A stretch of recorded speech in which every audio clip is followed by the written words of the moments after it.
Teaching का 8 वो important objective जानते हैं? क्या आप जानते हैं कि cognitive domain, affective domain and psychomotor domain किसने दिया? क्या होता है ब्लूम टेक्सोनोमी? जी हां, आज की इस क्लास के अंदर आप इन सारे क्वेश्चंस को बहुत डिटेल में सीखने वाले हैं। ये जेट नेट यूजीसी के हर एक एग्जाम में पूछा जाता है। अगर आप जेट की तैयारी कर रहे हैं तो बहुत इंपॉर्टेंट है आपके लिए। बीएड एंट्रेंस एग्जाम हो, सीटेट हो, ईएमआरएस हो या डी ट्रिपल एसबी के एग्जाम हो, यहां से एक या दो क्वेश्चंस आते ही आते हैं। मैंने इसका पहला पार्ट जो है टीचिंग एप्टीट्यूड का कंप्लीट कर चुका हूं। ये दूसरी क्लास है, तो आप इसे बहुत ध्यान से देखेंगे, नोट्स बनाएंगे, क्योंकि बहुत अलग अलग टाइप के एग्जांपल्स के माध्यम से मैं आपको समझाने की कोशिश किया हूं। आप सबसे पहले इमेजिन करो कि एक शिक्षक जब कक्षा में आता है तो उसे क्या करना होता है? क्या उसे सिर्फ अपनी किताबें पढ़ देनी चाहिए? तो इसका आंसर है बिल्कुल नहीं। क्यों? क्योंकि हर एक टीचर के पास उसकी क्लास में आने के बाद एक ऑब्जेक्टिव तय होता है। क्लास में आने के पैसे पहले और आने तक क्लास टीचर को क्या क्या पता होना चाहिए, किस किस इंफॉर्मेशन के बारे में उसको कंप्लीट जानकारी होनी चाहिए। तो वो होता है कि आज मैं क्लास में बच्चों को क्या दूंगा, मैं क्या देना चाहता था, कैसे दूंगा उसे, और जो देने वाला हूं वो कब तक कंप्लीट हो पाएगा। जी हां, और इन सब क्वेश्चंस का आंसर अगर कोई देता है तो वो है ऑब्जेक्टिव। क्योंकि अगर आपका ऑब्जेक्टिव टीचिंग से पहले डिफाइन है तो जाके आप इन सारे प्रश्न के उत्तर खुद ही खुद मिल जाएंगे। इसीलिए हम कहते हैं कि अगर आपको एक बेहतरीन लेवल का कॉम्पिटेंट टीचर बनना है तो आपको ये 8 इंपॉर्टेंट जो ऑब्जेक्टिव्स हैं वो जानने चाहिए। अगर आपको ये 8 ऑब्जेक्टिव नहीं आते हैं तो आप एक बेस्ट टीचर नहीं बन सकते। तो कौन से वो 8 ऑब्जेक्टिव्स हैं, आइए लाइन टू लाइन देख लेते हैं। तो पहला होता है नॉलेज एंड इंफॉर्मेशन, यानी ज्ञान और सूचना। दूसरा होता है स्किल डेवलपमेंट। तीसरा अंडरस्टैंडिंग। चौथा क्रिटिकल थिंकिंग। पांचवा प्रॉब्लम सॉल्विंग। छठा प्रैक्टिकल लाइफ प्रिपरेशन। सातवां मोरल वैल्यूज एंड आठवां क्रिएटिविटी एंड इनोवेशन। ये सारे के सारे ऑब्जेक्टिव बहुत इंपॉर्टेंट होते हैं। अब एक क्वेश्चन ये आता है कि क्या आप इस 8 ऑब्जेक्टिव को सिर्फ वर्ड के रूप में जानते हैं या इसका एग्जैक्ट मीनिंग भी समझते हैं कि इन ऑब्जेक्टिव्स को हम कैसे अचीव करेंगे। तो आइए वन बाय वन हम लोग देखते हैं कि इन सारे ऑब्जेक्टिव को हम कैसे अपने एजुकेशन के अंदर इंक्लूड करेंगे। अगर आप एक बेस्ट टीचर बनना चाहते हैं, पेरेंट्स भी इस वीडियो को बहुत आसानी से समझ सकते हैं। तो समझते हैं कि knowledge and information based objective क्या होता है। तो शिक्षक का पहला काम क्या होता है? बच्चों को ज्ञान देना, नॉलेज देना। तो ये नॉलेज आखिर होता क्या है? नॉलेज का मतलब होता है पहला इंपॉर्टेंट फैक्ट्स देना या इंफॉर्मेशन देना। अब बोलोगे फैक्ट्स देना क्या होता है? फैक्ट्स देना ये होता है जैसे कि आप कहते होगे कि सूरज पूरब से निकलता है, right, sun rises in the east, या धरती गोल है। तो इस प्रकार के जो इंफॉर्मेशन होते हैं ये फैक्चुअल इंफॉर्मेशन कहलाते हैं। तो नॉलेज के अंदर पहले हम फैक्ट्स देते हैं। दूसरा, कोई इंफॉर्मेशन देते हैं, जैसे पौधे खाना कैसे बनाते हैं, उस प्रोसेस का क्या नाम है। जैसे एग्जांपल के लिए जब पौधे खाना बनाते हैं उस प्रोसेस को कहते हैं फोटोसिंथेसिस। कुछ डेटा हम उनको फीड करते हैं, जैसे आजकल हम लोग किसी इंफॉर्मेशन को जनरली डेटा कहते हैं। तो डेटा को फीड कैसे करते हैं? जैसे एग्जांपल के लिए कि भारत की जनसंख्या कितनी है, झारखंड में कितने प्रतिशत आदिवासी रहते हैं। तो इस प्रकार के इंफॉर्मेशन जो होता है वो डेटा कंपाइलेशन कहलाता है। इसके साथ साथ हम कुछ कंसेप्ट्स देते हैं, जैसे ग्रेविटी क्या है, गुरुत्वाकर्षण किस तरीके से एक्सप्लेन करोगे। तो ये सब चीजें जो है वो एक टीचर को करना चाहिए, तब वो नॉलेज या इंफॉर्मेशन का एक कैटेगरी में माना जाता है। अब इस इंफॉर्मेशन को या नॉलेज को कैसे दिया जाता है बच्चों को? तो सबसे पहला तरीका होता है कि टीचर क्लासरूम में जाकर बच्चों को पढ़ाता है। दूसरा, वो बच्चे टेक्स्ट बुक से कुछ सीखते हैं, उसी प्रकार के वीडियोस देखते हैं। जैसे आप मेरा वीडियो देख रहे हो तो एक प्रकार का ये क्या है, आपके लिए नॉलेज और इंफॉर्मेशन का काम करता है। ये सब करने के बाद बच्चों अपने अकॉर्डिंग नोट्स भी बनाते हैं, जैसे आप अभी कर रहे होगे। इसके साथ साथ सबसे इंपॉर्टेंट पार्ट होता है डिस्कशन का। तो हम लोग सारे के सारे बच्चे जो हैं जब क्लास में पढ़ाते हैं, पढ़ाने के बाद वो डिस्कशन करते हैं। अब यहां हम और आपके बीच में एक वर्चुअल माध्यम है तो डिस्कशन नहीं कर पाते, लेकिन मैं आपके भी उस कुछ क्वेश्चंस को अपने लैंग्वेज में और क्वेश्चंस आंसर के फॉर्म में करता हूं, ताकि आप उस क्वेश्चंस को डायरेक्टली इंक्लूड कर पाओ। अगर आप इसे एग्जाम्पल के फॉर्म में देखना चाहते हैं तो थोड़ा समझिएगा। हिस्ट्री टीचर जो है अपने स्टूडेंट को बताता है कि 1947 को इंडिया कैसे आजाद हुआ था, महात्मा गांधी ने देश को फ्रीडम दिलाने के लिए कौन कौन सी लड़ाइयां लड़ी, इंडिया का पहला प्राइम मिनिस्टर कौन थे, और ये सब जो क्वेश्चंस का आंसर बच्चे सीखते हैं। तो इस प्रकार के आंसर्स को हम लोग जनरली नॉलेज कहते हैं।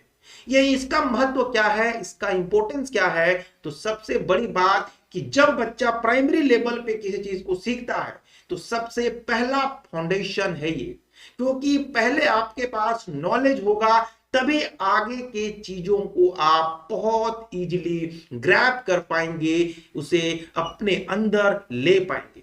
बिना नॉलेज का कुछ नहीं हो सकता। सब कुछ की शुरुआत जो है वो नॉलेज से ही होती है। दूसरा ऑब्जेक्टिव होता है स्किल डेवलपमेंट। जब आपके पास कुछ इंपॉर्टेंट नॉलेज आ जाएगा, इंफॉर्मेशन आ जाएंगे, तब आप उस इंफॉर्मेशन और नॉलेज के बेसिस पे स्किल का डेवलपमेंट करेंगे। स्किल का मीनिंग क्या होता है? स्किल का मतलब होता है कुछ अलग करने की क्षमता या कैपेसिटी। जैसे ज्ञान के अलावा, नॉलेज के अलावा आपको कुछ और चीजें चाहिए होती है। जैसे क्लासरूम में जब पढ़ाई होता है तो बच्चे पढ़ने के साथ साथ किसी को ड्राइंग अच्छा लगता है, किसी को अलग अलग गेम खेलना पसंद होता है, तो किसी को कुछ और। तो ये स्किल क्या होते हैं समझ में आया? मतलब कुछ अलग करने की जो क्षमता होती है ये नॉलेज के साथ धीरे धीरे डेवलप्ड होती है। अब ये 3 प्रकार के मेन कौन कौन से स्किल होते हैं, जिसमें पहला होता है कॉग्निटिव लेवल का स्किल, यानी मानसिक स्तर पे यानी दिमाग के स्तर पे कौन से स्किल होते हैं। ये ब्रेन से रिलेटेड कौन कौन से चीज होते हैं, जैसे सबसे पहला होता है थिंकिंग स्किल या थिंकिंग कौशल, यानी सही तरीके से सोचना। दूसरा होता है रीजनिंग स्किल्स, कहने का मतलब तर्क करना। जब आपके पास नॉलेज आ जाएगा तो आप जो है वो अपने उस नॉलेज के बेसिस पे कुछ स्किल डेवलप्ड होगा, और वो या तो थिंकिंग लेवल पे होगा या रीजनिंग लेवल पे होगा या प्रॉब्लम सॉल्विंग लेवल पे होगा। प्रॉब्लम सॉल्विंग का मतलब होता है समस्या का समाधान करना। आप कैसे समस्या का समाधान करेंगे? जैसे कोई प्रॉब्लम आपके सामने आया, मान लो आपका बुक का पहला कवर जो ऊपर का पेपर होता है वो फट गया, तो आप क्या करोगे? इस प्रॉब्लम को कैसे सॉल्व करोगे? तो सबसे बेसिक लेवल पे आप क्या करते हैं कि किसी ग्लू के मदद से उसे चिपका देते हैं और उसको कवर कर देते हैं। तो जो प्रॉब्लम आया उसको आपने सॉल्व किया, तो ये स्किल डेवलपमेंट है, क्योंकि आपके पास ऐसा करने के लिए एक स्किल है और वो स्किल है प्रॉब्लम सॉल्विंग का। इसके अलावा होता है एनालिसिस स्किल, यानी विश्लेषण करना। अब कैसे एनालिसिस स्किल को हम थोड़ा समझते हैं, जरा ध्यान से समझिएगा। एग्जाम्पल के लिए, जैसे आपने क्या देखा कि जैसे ही आपने उस बुक को कवर किया, उसे ग्लू से चिपकाया, तो आपने देखा कि अब वो बुक बड़ा अच्छा है, बहुत अच्छे से वो दिख रहा है और वो एक तरीके से सेव हो चुका है। तो आपने क्या एनालाइज किया कि ऐसा करने से ये चीजें बेटर हो सकती है, तो आपके मेमोरी में जाके सेव हो जाता है। एग्जाम्पल के लिए एक सही एग्जाम्पल जो इन सब चीजों को एक साथ इंक्लूड करे तो वो होता है कि एक मैथ्स टीचर सिखा रहा है आपको कि प्रॉब्लम्स को धीरे धीरे कैसे सॉल्व करते हैं। क्या स्टेप्स लेने चाहिए ताकि किसी भी रोट लर्निंग की जरूरत ना पड़े। साइंस टीचर ये सिखाते हैं कि बच्चों को एक्सपेरिमेंट कैसे करना चाहिए, उस एक्सपेरिमेंट का प्रॉपर क्या मेथड होता है। तो ये तो था। दूसरा है साइकोमोटर स्किल।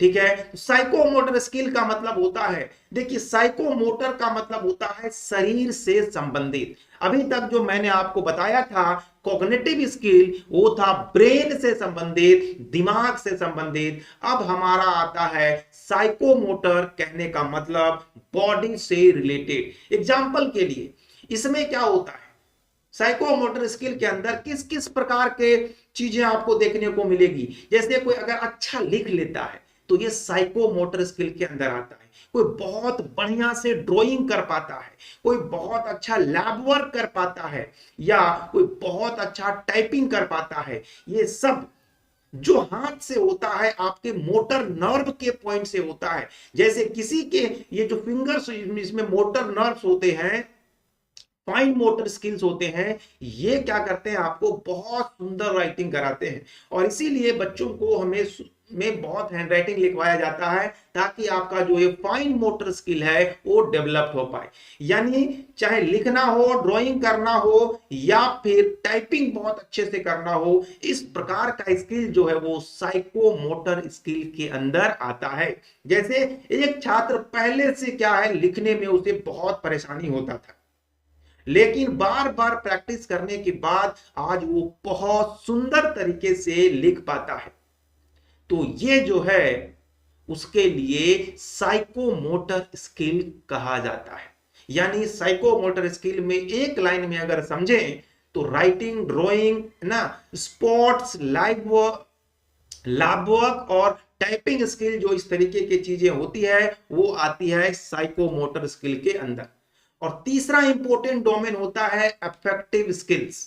अफेक्टिव स्किल जो होता है वो जनरली आपके इमोशन से जनरेट होता है। पहला मैंने बताया नॉलेज बेस्ड, सॉरी ब्रेन के बेसिस पे होता है, कॉग्निटिव लेवल पे होता है। दूसरा साइकोमोटर टाइप का स्किल्स होते हैं जिसके अंदर फिजिकली जो काम कर पाते हैं वो वाला आता है। तीसरा आता है अफेक्टिव स्किल्स। ये अफेक्टिव स्किल्स जो होते हैं आपके इमोशंस, हार्ट से रिलेटेड होता है। कहने का मतलब जैसे आप जब किसी से बात करते होगे तो कोई आदमी बहुत प्यार से बात करता होगा, कोई आदमी जो है बहुत थोड़ा सा रफ बोलता होगा। दोनों में डिफरेंस क्या है, दोनों के जो अफेक्टिव स्किल्स में डिफरेंसेस है। तीसरा होता है कोई किसी के बात को बहुत ध्यान से सुनता है, कोई किसी के बात को ध्यान से नहीं सुन पाता। एम्पैथी, एक दूसरे के प्रति भावना होती है। टीम वर्क, एक साथ मिलके काम करना, ये नहीं कि हम अकेले कर लेंगे, हम तो अपने आप में कंप्लीट है, हमें दुनिया में किसी की जरूरत नहीं है। तो ये कारण क्या है, अगर कोई आदमी इस प्रकार की बातें बोलता है तो सही मायने में उसके पास अफेक्टिव स्किल्स की कमी है। इसके साथ साथ लीडरशिप, यानी एक किसी टीम को लीड करना। अगर कोई किसी टीम को लीड करता है या उसके अंदर एक हाई लेवल का कॉन्फिडेंस रहता है, तो ये सब कुछ जो होता है उसके अफेक्टिव स्किल में बहुत अच्छा डेवलपमेंट हुआ है, ये है। यानी आप अगर किसी भी बच्चे के अफेक्टिव स्किल्स को डेवलप करना चाहते हैं तो उसे बढ़िया से बात करना सिखाइए, दूसरों को बात को सुनना सिखाइए, एम्पैथी रहना चाहिए, दूसरे के भावनाओं को कदर करना चाहिए, एक टीम वर्क में काम करने के लिए उसको प्रोत्साहित करिए, उसके अंदर लीडरशिप और कॉन्फिडेंस को एक अच्छे लेवल पे भरिए। अगर ये सब चीजें आप उसके अंदर भर पाएंगे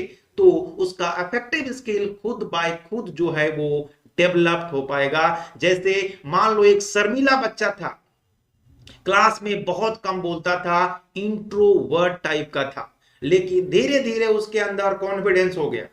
अब उसी प्रकार से एक सेल्फिश बच्चा था, बहुत सेल्फिश, किसी से कोई मतलब नहीं रखता था, सिर्फ लेना जानता था, किसी को कुछ देता नहीं था। लेकिन जब वो टीम वर्क के साथ धीरे धीरे काम करने लगा तो वो अब अच्छा एम्पैथी, टीम वर्क, लीडरशिप है ना, अच्छा कम्युनिकेशन करने लगा, अच्छा से लिसनिंग करने लगा।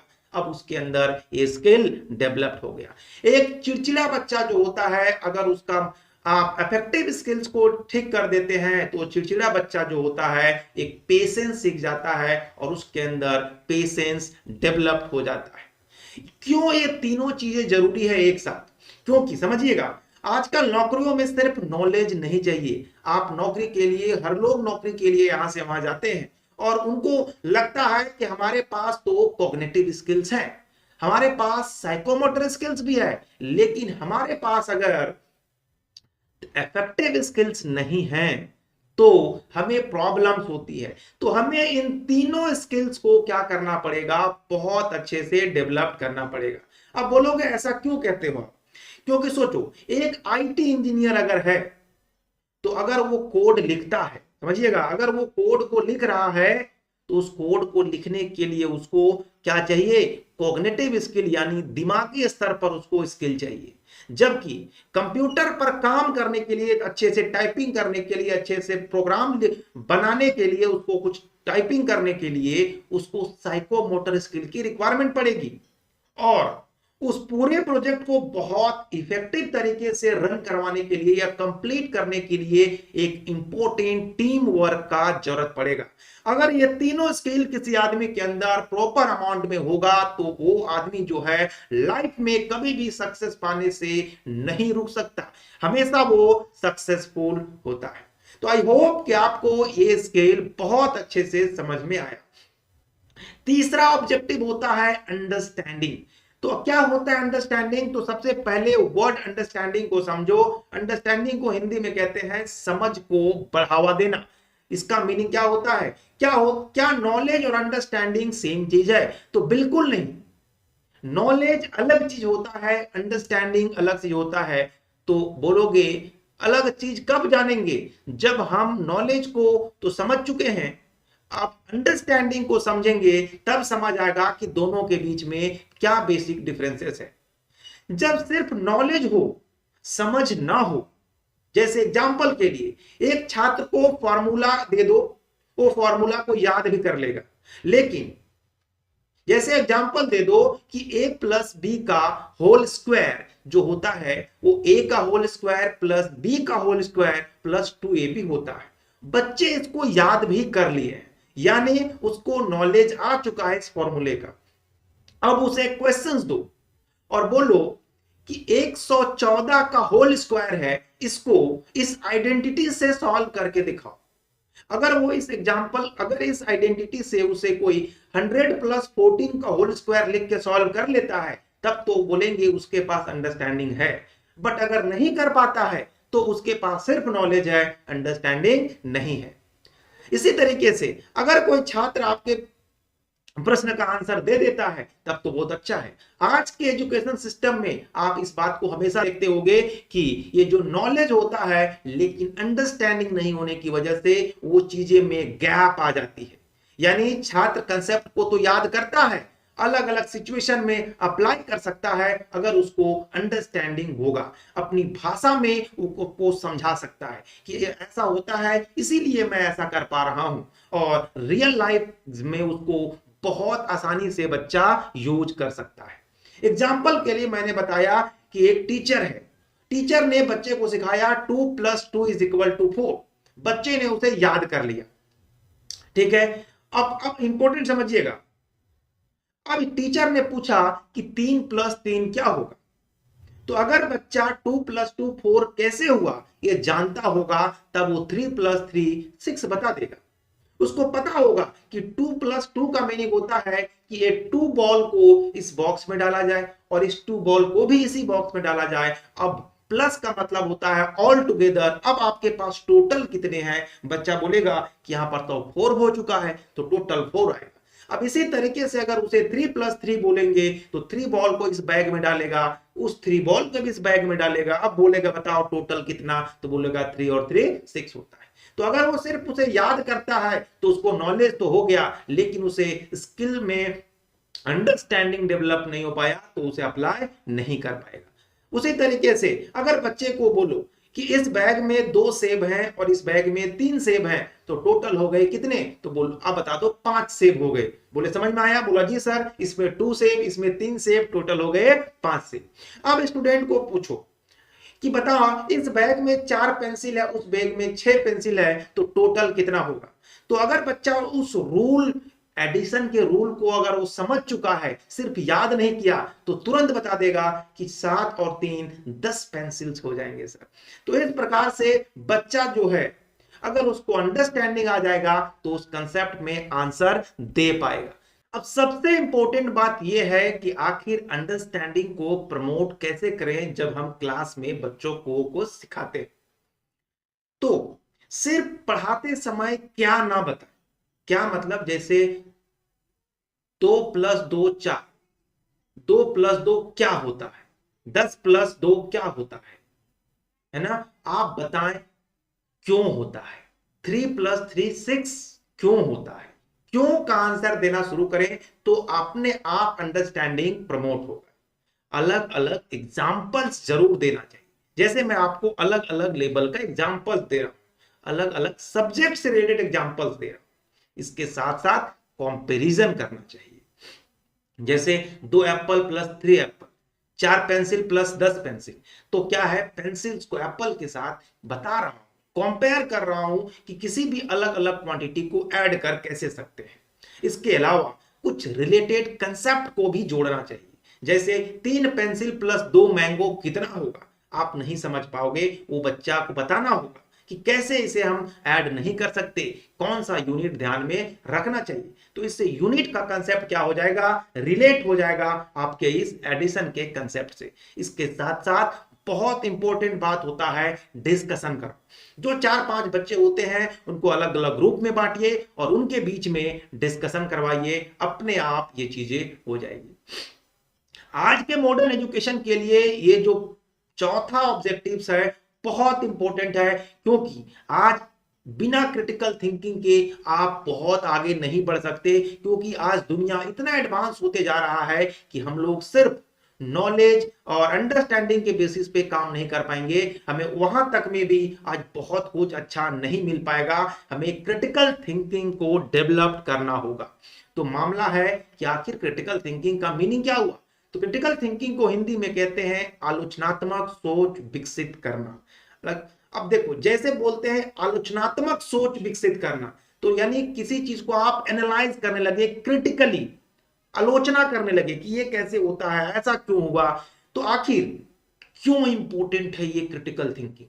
इसलिए इंपॉर्टेंट है क्योंकि आज की दुनिया में सिर्फ मानने से काम नहीं चलता, आपको क्वेश्चंस पूछना जरूरी होता है, क्रिटिसाइज करना जरूरी होता है पॉजिटिव तरीके से, ताकि आप उसको और इन डेप्थ तक समझ पाए। क्रिटिकल थिंकिंग का मीनिंग क्या होता है, क्या मतलब होता है, कुछ एग्जांपल से समझिए। जैसे क्वेश्चंस पूछ रहे हो आप किसी को, जैसे मैंने कहा कि सबसे पहले भारत में मुगल आए थे, मान लो बोला, तो आपने क्या पूछा, क्यों लगता है कि सबसे पहले मुगल ही आए, क्यों आर्यन नहीं आए, क्यों अलग अलग लोग नहीं आए, क्यों कुषाण नहीं आए, बोलोगे ना। तो अगर कोई क्यों पूछता है तो यही स्टार्टिंग होती है क्रिटिकल थिंकिंग की। उसके बाद एग्जामिन करना, जैसे मैंने कहा कि अगर सबसे पहले मुगल आए तो आपने एग्जामिन किया ना, आपने क्या किया कि क्या ये सही में सच है, आपने पता किया ना, सोर्सेज से, अलग अलग स्टैंडर्ड बुक से पता किया। तो ये होता है क्रिटिकल थिंकिंग। अगला इवेल्युएट करना, क्या ये सही है, जो सर ने बताया क्या वो सही है, या कोई अगर इंफॉर्मेशन दे रहा है आपको क्या वो सही है। तो उसके लिए आपको क्या करना पड़ेगा, क्वेश्चंस पूछो, एग्जामिन करो, एनालाइज करो, और सबसे लास्ट होता है उसे क्या करो, इवेल्युएट करो। तो एनालाइज करना, इवेल्युएट करना, क्वेश्चंस पूछना और एग्जामिन करना, अगर ये सब कुछ अगर किसी भी कन्वर्सेशन में आप करते हो तो सही मायने में यही क्रिटिकल थिंकिंग है। क्रिटिकल थिंकिंग देखो, अब डेफिनेशन तो मैं दे सकता था, लेकिन मैंने इसे इस तरीके से समझाने की कोशिश की है कि आप, क्योंकि आप जनरली किसी से क्वेश्चंस पूछते हो तो सही मायने में आप क्रिटिकल थिंकिंग आपके अंदर है। आप कभी एग्जामिन करते हो, संदेह करते हो, क्या ये सच है, क्या ये बोल रहा है वो सही बोल रहा है, क्या ये सबसे अच्छा सॉल्यूशन है, क्या इससे बेहतर सॉल्यूशन हो सकता है। अगर इस प्रकार का बात आपके दिमाग के अंदर आता है तो समझो कि आप क्रिटिकली थिंकिंग कर रहे हो, तो ये बहुत अच्छा होता है। कैसे आप कहते हो कि कोई आदमी क्रिटिकल थिंकर नहीं है, कौन क्रिटिकल थिंकर नहीं हो सकता। जैसे किसी ने कुछ बोला और किसी ने सब कुछ मान लिया अक्षरशः, तो वो क्रिटिकल थिंकिंग नहीं है। अब वो सही है गलत है ये मैं बात नहीं कर रहा हूं, मैं क्रिटिकल थिंकिंग की बात कर रहा हूं। अभी सही है गलत है बाद की बातें हैं। क्रिटिकल थिंकिंग में सब कुछ कोई मान लेता है। कोई बच्चा को बोलो कि ऐसे घूमने चल रहे बाबू तो वही चला गया, तो क्या उसका क्रिटिकल थिंकिंग डेवलप हुआ? नहीं, यहां पे नहीं हुआ।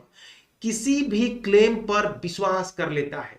जैसे सुना होगा आपने कुछ दिन पहले कुछ मीडिया के लोगों ने कह दिया था कि भारत ने तो कराची और लाहौर पे कब्जा कर लिया, और बहुत लोगों ने मान लिया, तो बहुत लोगों ने नहीं माना।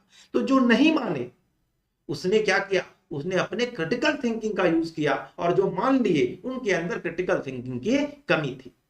फेक न्यूज को आजकल लोग सच समझ लेते हैं, बहुत फेक न्यूज होता है उसको सच समझ लिए, तो ये भी क्या है, क्रिटिकल थिंकिंग की लैकनेस को दिखाता है और गलत निर्णय ले लेता है। तो अगर आपके पास क्रिटिकल थिंकिंग जितना ज्यादा होगा, आप जब निर्णय लेंगे, जब आप कोई तरह का एक्शन लेंगे, तो हमेशा सही होगा। मोर ऑफ द केसेस में वो सही होगा। अगर बार बार गलत हो रहा है तो आप क्रिटिकल थिंकर नहीं है। तो इन सारी चीजों को आप ध्यान से देखिएगा, क्योंकि यही बातें जब आपके एग्जाम में क्वेश्चंस में एग्जाम्पल में होगी, तो आपको एनालाइज करना पड़ेगा कि इसमें क्रिटिकल थिंकिंग है या नहीं है। अगर जो कुछ मैंने बताया वो कैरेक्टरिस्टिक्स आपको अगर दिखा, तो आप समझना कि ये क्रिटिकल थिंकिंग है, और नहीं दिखा तो समझ जाना कि क्रिटिकल थिंकिंग नहीं है। यानी जो आदमी क्रिटिकल थिंकर होता है वो सवाल पूछता है, हमेशा एविडेंस देखता है, अपना निर्णय लेता है, और जो फेक होता है उसको पकड़ता है। अगर इस प्रकार का किसी के अंदर क्षमता है तो वो एक क्रिटिकल थिंकर है। तो अपने स्टूडेंट के अंदर आप जाके देखिए कि क्या वो बच्चा आपसे सवाल पूछता है, क्या वो जब आप कुछ बताते हो तो उसके एविडेंस के बारे में पूछता है, क्या वो अपना निर्णय लेता है इन बेसिस के, और सबसे इंपॉर्टेंट कि कभी आप कुछ गलत बता दिए तो क्या वो उस बात को पकड़ लेता है। अगर ये सब कुछ है तो वो टीचर सही में भाग्यवान है, बहुत अच्छा है, क्योंकि उसने अपने बच्चे को क्रिटिकल थिंकर बना दिया, और जो आज के मॉडर्न के लिए बहुत जरूरी है, क्योंकि इतना जो फैल रहा है फेक न्यूज, उसको वो नहीं कभी भी घबरा पाएगा। अब एक रियल लाइफ एग्जांपल देखो, तब ज्यादा समझ में आएगा। ठीक है, क्या होता है, टीवी पर एक विज्ञापन है, विज्ञापन में कहा क्या गया कि जो ये दवा दिख रहा है, इस दवा को लेते ही आप एकदम जीरो फिगर हो जाओगे, स्लिम। अब मामला समझिएगा कि अगर कोई आदमी क्रिटिकल थिंकिंग वाला होगा, अगर कोई आदमी क्रिटिकल थिंकिंग का होगा, तो वो क्या करेगा, सबसे पहले बोलेगा कि ये जो कह रहे हो इसका कोई प्रूफ है, कोई साइंटिफिक प्रूफ है, किसने टेस्ट किया, कितने लोगों के ऊपर टेस्ट किया। इन सब चीजों को जानने के बाद, वेरीफाई करने के बाद ही ये डिसाइड करेगा कि उसको लेना है या नहीं। लेकिन जिसके पास क्रिटिकल थिंकिंग नहीं होगा, वो क्या करेगा कि वाह क्या बात है, हम तो कोई हमारे लिए ही ये प्रोडक्ट बनाया गया है, और वो फटाक से उसको खरीद लेता है। नुकसान होगा उसको, बाद में पैसे बर्बाद हो जाएंगे, और हो सके तो कभी साइड इफेक्ट भी देखने को मिलेगा। तो आपको समझ में आया क्रिटिकल थिंकिंग के क्या लाभ है। अब सबसे इंपॉर्टेंट बात यह है कि आपने क्रिटिकल थिंकिंग को समझ लिया, उसके नॉन एग्जाम्पल भी समझे। अब है कि इसे डेवलप कैसे करें, हम स्टूडेंट में कैसे डेवलप करें, खुद में कैसे डेवलप करें, समाज में कैसे डेवलप करें। तो इसके लिए सबसे इंपॉर्टेंट होता है कि स्टूडेंट्स को क्वेश्चंस पूछने दो। ऐसा नहीं कि कोई बच्चा अगर कोई सवाल पूछ दिया कि सर ये वाला कैसे हो गया, तो बच्चे बोलेंगे अच्छा बेटा तुम आज पढ़ रहे हो, हम 10 साल पहले पढ़े हैं, 20 साल पहले पढ़े थे, तुम्हारे जैसे हजारों बच्चों को पढ़ाए हैं। ऐसा बोल के उसे क्या करते हैं, डिमोटिवेट कर देते हैं। तो ऐसा नहीं करना चाहिए, उसे क्वेश्चन पूछने देना चाहिए। हमेशा उसे क्यों पूछने पर इंकरेज करो, बोलो कि जब मैं कुछ बात बोलूं तो हमेशा क्यों। जैसे मैं कहा कि सूरज पूरब से निकलता है, तो पूछो क्यों। हर बात पे क्यों पूछने के लिए उसके प्रेरित करो, क्योंकि क्यों क्यों पूछेगा तो उसके अंदर क्रिटिकल थिंकिंग खुद बाय खुद डेवलप होगा। कुछ केस स्टडी दे दो, जो आपने थ्योरी पढ़ाया उसी पे रियल बेस्ड एक केस स्टडी बना दो, और उसको सॉल्व करने के लिए दो चार बच्चों के बीच में को एक साथ मिलाओ और उनमें से किसी दो को डिबेट करो, बाकी लोग सुनेंगे, फिर उन लोगों को बुलाओ, उन लोगों को उसमें प्रतिक्रिया देने के लिए बोलो, क्या प्रॉब्लम सॉल्विंग एक्टिविटीज कराओ। ये सब कुछ करोगे तो किसी बच्चे के अंदर क्रिटिकल थिंकिंग डेवलप हो जाएगा और वो एक बेहतर आदमी बन पाएगा। क्रिटिकल थिंकिंग डेवलप हो गया, उसके बाद अब अगला ऑब्जेक्टिव आता है प्रॉब्लम सॉल्विंग का। क्या होता है प्रॉब्लम सॉल्विंग? आपको आजकल हर एक जगह पे प्रॉब्लम दिखता हो, चाहे वो पढ़ाई में, चाहे वो काम करने में, अपने लाइफ को जीने में। तो मामला क्या है, हम क्या सिखाएं बच्चों? तो बच्चों को हम ये सिखाएंगे कि जितने प्रॉब्लम्स आ रहे हैं इन प्रॉब्लम को सॉल्व कैसे करें। तो सॉल्व करने के लिए आपको प्रॉब्लम सॉल्विंग प्रोसेस को अपनाना पड़ेगा। किसी भी प्रॉब्लम को सॉल्व करने के लिए एक स्पेसिफिक प्रोसेस को आपको फॉलो करना होता है।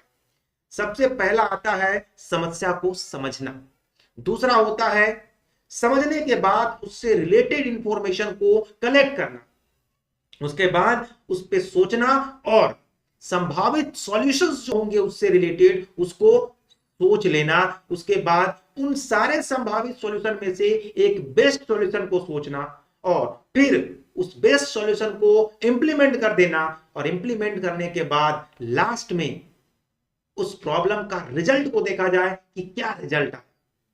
ये 6 स्टेप प्रोसेस अगर आप किसी भी प्रॉब्लम को सॉल्व करने में लगाते हो तो आई होप कि आपको जिंदगी में कभी भी नुकसान नहीं होगा और कभी भी आप किसी चीज से पीछे नहीं रह पाओगे। बस आपको 6 स्टेप्स करना है, समस्या को समझना है, बहुत सारे इंफॉर्मेशन को कलेक्ट करना है, संभावित सॉल्यूशन सोचने, जितने पॉसिबल सॉल्यूशंस हैं बेस्ट, उसमें से बेस्ट सॉल्यूशन को चूज करो, उस बेस्ट सॉल्यूशन को अपने प्रॉब्लम में इंप्लीमेंट करो और फिर लास्ट में इवैल्यूएट करो, एनालाइज करो अपने रिजल्ट को और फिर देखो कि आप एक सही जगह पर सही काम करने में क्या हो गए, कैपेबल हो गए। क्लियर है बात? चलो एग्जांपल्स के लिए, ये तो मैंने आपको 6 प्रोसेस बता दिया, एग्जांपल्स में कैसे करोगे आप। जैसे एग्जांपल एक हम एकेडमिक एग्जांपल लेते हैं। मान लो कि एक बच्चा जो है एक मैथ्स का अपने क्वेश्चन सॉल्व करने के लिए दिया, मान लो लीनियर इक्वेशन का दिया है ना, द्विघात समीकरण का दिया है ना, या ट्रिगोनोमेट्री का दिया, ज्योमेट्री का दिया। अब अगर वो सॉल्व नहीं कर पा रहा है तब क्या करना चाहिए, प्रोसेस क्या है, कैसे पता करेंगे उसमें क्या प्रॉब्लम है? तो सबसे पहले समझो कि उसको प्रॉब्लम कहां आ रहा है, ठीक है। उसके बाद क्या क्या दिया गया है ये उसमें देखो, है ना। सबसे पहले आपने क्या किया, प्रॉब्लम क्या है ये पढ़ लिया।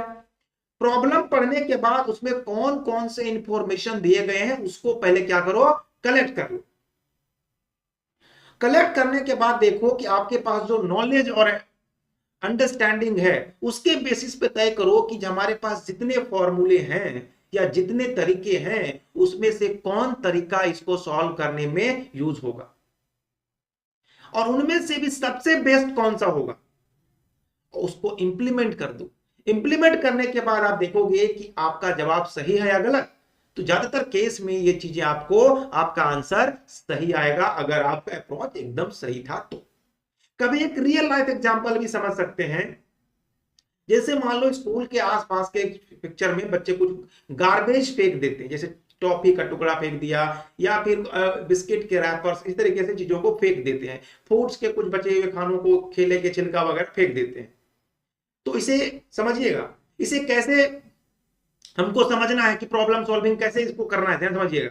तो सबसे पहले समझो कि ये प्रॉब्लम, ये गार्बेज आ कहां से रहा, क्योंकि अगर आपको गार्बेज को साफ करना है तो समझिएगा कि ये गार्बेज कौन कौन सोर्स से आ रहा है। पहले तो ये प्रॉब्लम समझो, जब वो समझ में आ गया तो फिर देखो कि उनमें से कौन है जो उसको साफ करता है।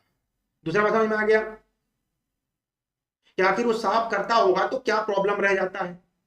तीसरा है कि क्लीनिंग को क्या करना होगा, उसका सोल्यूशन क्या है कि क्लीनिंग को इंप्रूव करना। जैसे जैसे रूल बना दो बच्चों को कि कोई भी बच्चा क्लासरूम से बाहर अपने गार्बेज को ना फेंके, हर लोग डस्टबिन में फेंके, कि जो डस्टबिन में फेंकेगा उसको जो है वो उनके कैरेक्टर में अच्छा सा गुड सिंबल दिया जाएगा, उनको A+ दिया जाएगा। इस तरीके से प्रमोट कर सकते हैं। साफ करने वाले को क्या करना चाहिए, जगह जगह पे डस्टबिन रखा जाए। तो ये सब पार्टिकुलर सॉल्यूशन है, उनमें से जो बेस्ट सॉल्यूशन होगा उसको क्या कर दो, इंप्लीमेंट कर दो। फिर देखोगे कि अपने आप जो है गंदा होना क्या हो जाएगा, बंद हो जाएगा। तो ये कुछ तरीके थे। अब इंपॉर्टेंट बात है कि प्रॉब्लम सॉल्विंग जरूरी है, तो क्यों? इसलिए जरूरी है क्योंकि सब प्रॉब्लम के लिए पहले से आंसर नहीं होगा। कुछ कुछ प्रॉब्लम होते हैं जिनमें आंसर पहले से होता है, लेकिन क्या दुनिया के सारे प्रॉब्लम है जिनका आंसर पहले से होगा? तो आंसर है नहीं। तो इसीलिए हमें सिस्टमैटिक अप्रोच से कोई भी प्रॉब्लम जो है वो सॉल्व करने में मदद मिलेगा। कॉन्फिडेंस और क्रिएटिविटी दोनों बढ़ता है अगर आपके पास प्रॉब्लम सॉल्विंग स्किल है तो। और आजकल में देखोगे कि हमारे प्रशांत किशोर हैं, उनके पास क्या है? सिर्फ प्रॉब्लम सॉल्विंग स्किल ही तो है, और उसी स्किल के बेसिस पे देखो वो आज करोड़ों मिलियंस में कमा रहे हैं। तो सिर्फ और सिर्फ क्या है? प्रॉब्लम सॉल्विंग स्किल है। तो हम लोगों को भी क्या करना चाहिए? अपने अंदर प्रॉब्लम सॉल्विंग स्किल को डेवलप करना चाहिए। अब है कि प्रॉब्लम सॉल्विंग की स्किल को हम अपने बच्चों को कैसे सिखाएं? तो इसके लिए आपको क्या करना पड़ेगा कि रियल वर्ल्ड का प्रॉब्लम देना पड़ेगा। जैसे मैंने आपको अभी एक कैंपस के अंदर कचरा फैल रहा था, उसको ठीक करने के लिए एक तरीका बताया। उसके बाद स्टूडेंट को खुद बोलो कि पता सोच के बताओ कि इसे कैसे साफ रखा जाए, कौन सा प्रोसेस। तो बहुत सारे अलग अलग बच्चे अपना अपना क्या देंगे? सॉल्यूशन देंगे। उन सॉल्यूशंस में से फिर डिस्कशन कराओ कि कौन सा सॉल्यूशन बेस्ट है। उसके बाद उसको प्रोजेक्ट दे दो कि भाई ठीक है, अब इस प्रोजेक्ट पे काम करो। और फिर उसमें से क्या होगा कि जो फेलियर्स को भी इसमें क्या मिलेगा कि जो लोग अच्छा कर पाए, जो नहीं कर पाए, वो भी सीखेगा, अच्छा हम ऐसे कर रहे थे, हमारे करने में ये कमी रह गई थी। फिर वो उसको क्या करेगा? ठीक कर लेगा। आई होप समझ में आ रहा होगा। अगला ऑब्जेक्टिव है प्रैक्टिकल लाइफ प्रिपरेशन। हम लोग सब कुछ पढ़ लेते हैं, जैसे नॉलेज भी आ गया, अंडरस्टैंडिंग भी आ गया, क्रिटिकल थिंकिंग भी आ गया, इस प्रकार की चीजें आ चुकी है, लेकिन प्रैक्टिकल लाइफ प्रिपरेशन नहीं कर पाए। प्रैक्टिकली जब हम लोग ग्राउंड में आते हैं तो नहीं कर पाते। तो ये स्किल जो होता है, ये ऑब्जेक्टिव जो है बहुत इंपॉर्टेंट है, इसे तो ध्यान में रखना चाहिए।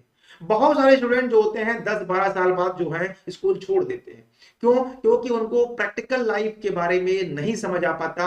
उन्हें ये जो स्कूल में पढ़ाई लिखाई सिखाया जाता है उसको प्रैक्टिकल लाइफ में इंप्लीमेंट नहीं हो जाने की वजह से उन्हें लगता है कि पढ़ाई जो है वो क्या है? यूजलेस है। इसीलिए वो काम पे चले जाते हैं, है ना। या कोई लोग जो है कॉलेज में जाते हैं, कोई लोग कॉलेज नहीं जा पाते।